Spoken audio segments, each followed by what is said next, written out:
আসসালামু আলাইকুম হুজুর, আমার কিছু মাছ বানানো লাগতো। ভাই কি লাগবে? আমার 2 প্যাকেট নুডলস, তারপর 2 প্যাকেট বিস্কুট, তারপর 1 প্যাকেট চানাচুর লাগতো।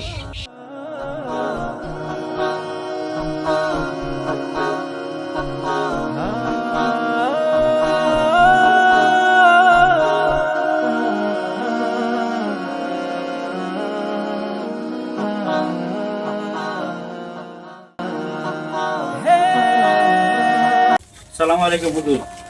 এখন বাসায় তো মেহমান আসছিল, মেহমানের জন্য নিয়েছিলাম। ওখানে মেহমান চলে গেছেন যাইতে যেতে, মানে মালগুলি ফেরত নিতে হইবে। একবারে লাগবে না ভাই? একবারই লাগবে না, মেহমান তো বাইক গেছে।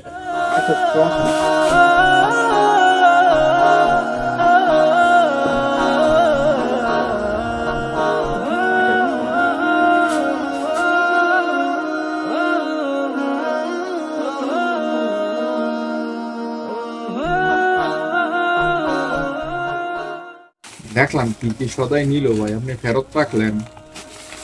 আর আমি ওই দিন মনে হয় ফার্মেসি থেকে অনেকগুলো ওষুধ আনছি, আনার পরে আপনি খায়া ওষুধ কোনো উপকার পাইতেছি না, পরে লয়ে গেছি ওর ওষুধ গুলা ফেরত রাখলো না। এত টাকার ওষুধ, আর আপনি মনে হয় দোকানের মাল বেচেন, চাইলে কিন্তু ব্যবহার করতে পারতো, পরে এই মালগুলা ফেরত রাখছেন।